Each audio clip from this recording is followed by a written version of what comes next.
Hi boys and girls, Ms. Manalfo here. Today's lesson is going to be about interpreting remainders and deciding what to do with a remainder based on the type of problem that you're given. So here's some ways that we can deal with remainders. We can look at it as a whole number and only pay attention to the quotient that we see, totally ignoring the remainder.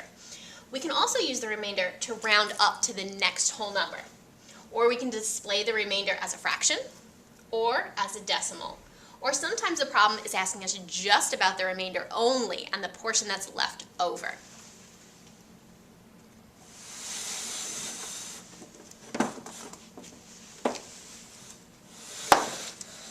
Here are some example problems we have. We're going to go through each of these and decide what would be the best way to display the remainder. So our first problem says, I have 425 inches of wrapping paper. It takes 50 inches of paper to wrap one gift. How many gifts can I wrap? Well, we set up our problem like a long division problem with our two-digit divisor outside. And then using whatever strategy you like, sometimes I like the guess and check strategy, sometimes we can use the rounding strategy. We try to see how many 50s can fit into about 400. So I'm going to be rounding my dividend in this case. So I know that 5 goes into 40 about 8 times. So I can conclude that 50 is going to go into 425 about 8 times as well. And using my power of 10, I times 8 times 5 to get 40, and then I add on my extra 0. So 8 times 50 is 400. I then subtract and get a remainder of 25. Because if I've checked, I can see that 50 does not go into 25. So I have 8, remainder 25. So looking at the problem is asking me how many gifts can I wrap? Well, if each gift requires a total of 50 inches of wrapping paper, and I only have 25 inches left over, I cannot wrap a 9th gift. So my final answer would just be plain old 8. So for this particular problem, my remainder would be ignored, and I would just be referring to the whole quotient in my final answer. The next problem we see, we may have to look a little bit differently at our remainder. So let's look at this problem. The 28 students in Ms. Manalfo's class will share 98 slices of pizza equally. How many slices will each student get? So this is going to be my final question that I'm looking to answer. So I've set up a division problem here. 28 students sharing 98 slices of pizza. So in my mind, I'm going to round 28 to 30, and I'm going to round 98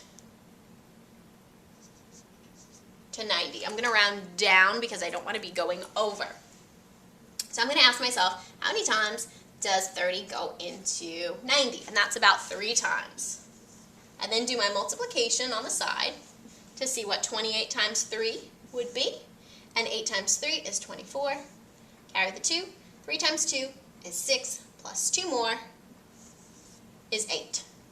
So 3 times 28 is going to give me 84. Then I check to see if my estimation was correct by subtracting.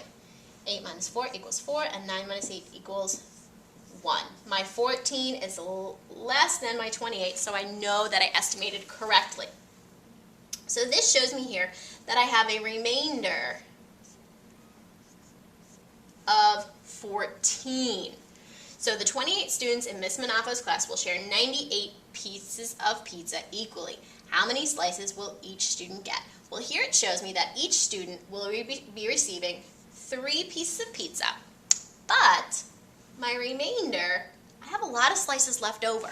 So I need to think, what am I going to do with those slices? So for this instance, I'm going to look at how many pieces I have left over how many students we have sharing.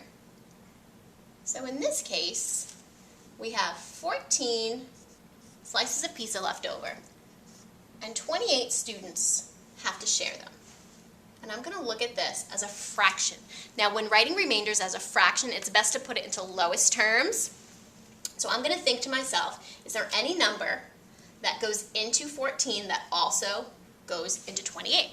And if you know your multiplication facts, you should know that you can actually divide both the numerator and the denominator by 14.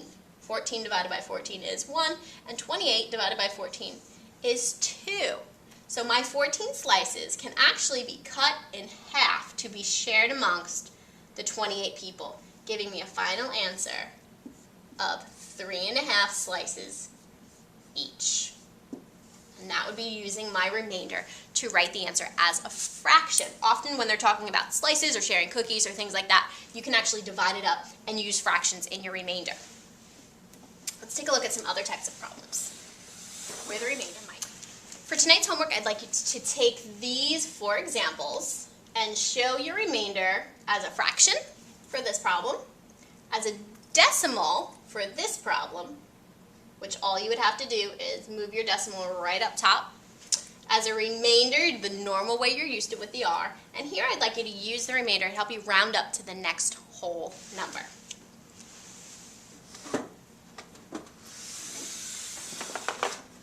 And as always, if you have any questions or comments about the strategies we've used, or you've used a different strategy, be sure to put that in box number 4 of your homework sheet, and we'll discuss them tomorrow in class. You've been Flip with Ms. Manafo.